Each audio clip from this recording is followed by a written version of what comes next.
7:31 de la mañana. Seguimos conversando con Tomás Guanipa, diputado de la Asamblea Nacional por la Mesa de la Unidad Democrática del partido Primero Justicia. Diputado, ¿están ustedes esperando un comunicado, un pronunciamiento del Consejo Nacional Electoral que ya se cumplió el ciclo, por cierto, el día de ayer, el establecido por el mismo Consejo Nacional Electoral? ¿Qué están esperando anuncie el CNE? Y hoy vamos al Consejo Nacional Electoral para exigir que de una vez por todas se anuncien las condiciones, y el 16 salimos de nuevo a las calles, lo que son las tomas de las capitales de todos los estados, para seguir presionando por las condiciones.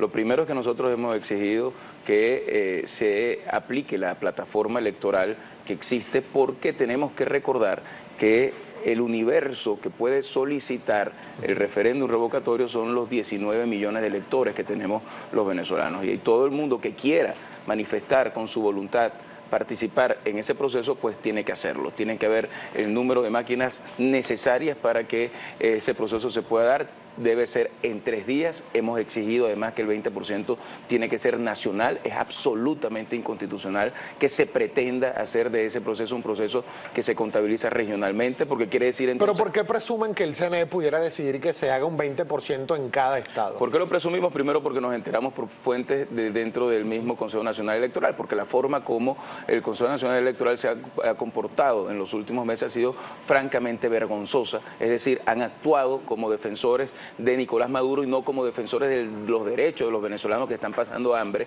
que tienen derecho a activar el referéndum revocatorio, que en medio de una crisis terrible como la que estamos viviendo en Venezuela, pareciera que a quienes dirigen el Consejo Nacional Electoral les importa muy poco la necesidad, el hambre, la enfermedad que están pasando los venezolanos. ¿Quiénes van hoy al Consejo Nacional Electoral, diputado? La comisión de la Mesa de la Unidad Democrática, que está manejando todos los temas electorales. Juan Carlos Caldera. Y en ese sentido vamos a exigir pues que no solamente sean los 3 días que competen, sino que sea el 20% nacional y que la fecha sea pronta, porque no hay ninguna necesidad, ninguna razón para que se siga retrasando. Y en todo caso, todos los obstáculos que nos han querido ir poniendo, los hemos ido venciendo. Entonces no hay necesidad para que sigan poniendo trabas a un proceso que ya depende de la gente y que vamos a exigir en la calle con la fuerza necesaria para que este año podamos votar y escoger el destino del país. Hablando precisamente de la gente, diputado, es la gente la que está escribiendo a través de nuestras cuentas en Twitter, y está en Infolivares y está lista para presentar los comentarios.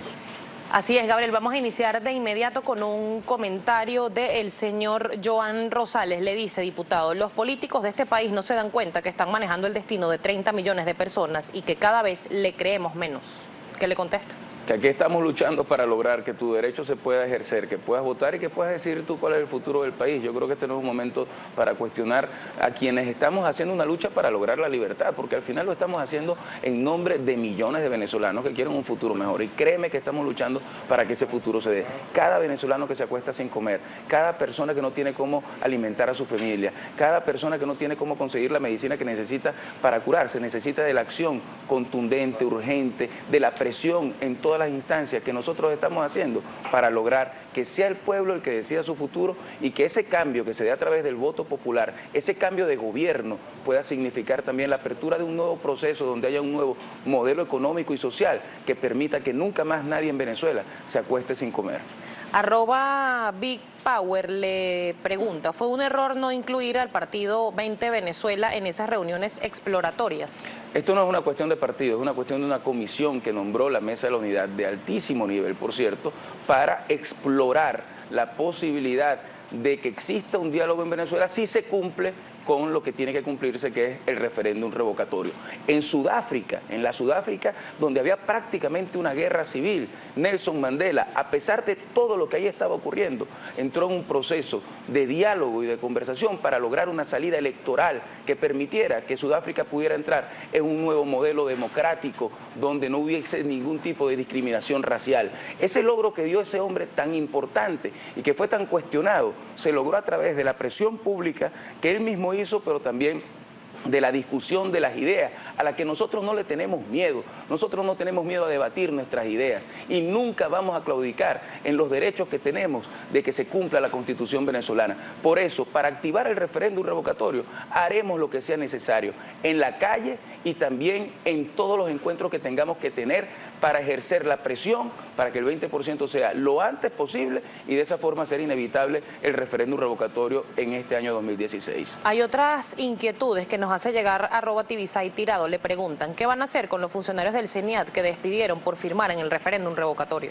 La Comisión de Política Interior que dirige Delsa Solórzano está ahorita llevando el caso de todas las personas que han sido despedidas, destituidas por haber firmado, no solamente en el CENIAT, sino en toda la administración pública. Conozco casos de personas, por ejemplo, de la Fundación del Niño con 25 años de servicio, muy humildes, pobres, que prácticamente estaban a un paso de la jubilación y fueron despedidas por simplemente haber firmado, sin tener ningún cargo de relevancia. Y en ese sentido creo que esa investigación va a llevar inclusive a instancias internacionales todos estos casos. Y a todos ellos les decimos, la lucha del revocatorio también es para reivindicarlos a ustedes y para que puedan recuperar su trabajo en el menor tiempo posible.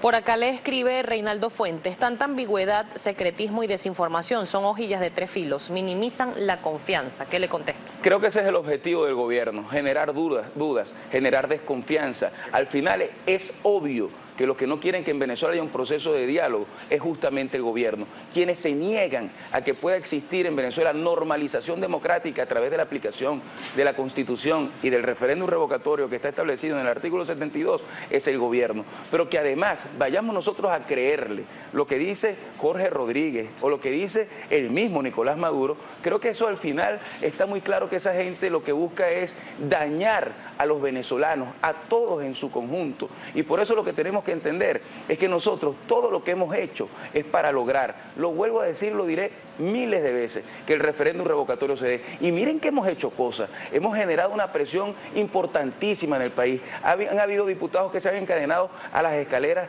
del Consejo Nacional Electoral. Nos hemos aparecido en el Consejo Nacional Electoral a recibir todas las amenazas, agresiones físicas y verbales de quienes hacen vida allí como grupos armados del gobierno nacional, paramilitares que funcionan allí. Hemos marchado, hemos salido a la calle, hemos ejercido una presión internacional sin precedentes y hemos ido avanzando y nos está faltando el último paso, que es lograr el 20%, y para eso tenemos que presionar en todas las instancias. Y yo me siento muy orgulloso de que en esa reunión que se dio, la Mesa de la Unidad de forma unitaria, unánime, dijo: aquí no hay diálogo si no hay referéndum revocatorio. Aquí no hay diálogo si no vamos al 20%. Y eso es lo importante, que sepamos que pública y privadamente nosotros estamos defendiendo los derechos de los venezolanos y a eso no vamos a renunciar. Diputado, lamentablemente el tiempo es corto, por lo que cierro por ahora la participación con un comentario del señor Juan Carlos Olmedo. Le pregunta, ¿es cierto que Zapatero propuso negociar el referéndum revocatorio para el 2017 a cambio de la libertad de Leopoldo López? Mira, la verdad es que no conozco que haya habido ese planteamiento y jamás lo aceptaríamos, no lo aceptaría absolutamente nadie en la Mesa de la Unidad Democrática. Y lo que sí hemos dicho, nosotros no necesitamos mediadores que tengan sesgos de ningún tipo, que estén vinculados al oficialismo para poder entrar en un diálogo que tiene que ser entre venezolanos, y además hemos exigido que para que exista mediación tiene que existir la participación del Vaticano, cosa que para nosotros es fundamental que se pueda concretar si es que en algún momento, después de lograr el 20%, en Venezuela se dan las condiciones para que haya un diálogo real entre todos los factores políticos del país. Un minuto para despedir la entrevista, diputado Guanipa, y dos preguntas. Vamos a chequear rápidamente la primera página del diario 2001, que ya la vamos a tener aquí. Diputado, me gustaría su opinión respecto de este titular. Uruguay le saca la silla a Maduro en el Mercosur, le están poniendo a Venezuela un plazo hasta el 1 de diciembre para que incorpore las normas esenciales del bloque del Mercosur en la legislación nacional. Yo creo que eso es muy importante, inclusive mucho más relevante que toda la diatriba que ha habido en las últimas horas sobre el supuesto diálogo que no ha existido aún, y que en definitiva lo que deja ver es que esa era una cortina de humo que quería poner el gobierno para evitar que se conociera en Venezuela cosas tan graves como esta. Se pusieron de acuerdo todos los presidentes fundadores del Mercosur para claramente decir que Venezuela, evidentemente, con el déficit democrático que hay, no podía presidir el gobierno de Nicolás Maduro el Mercosur. Y eso es un daño gravísimo que se le hace al país, pero además se le ha puesto a los venezolanos, al gobierno venezolano, un deadline, es decir, una línea en la cual obligatoriamente o cumplen con los requisitos del Mercosur para el mes de diciembre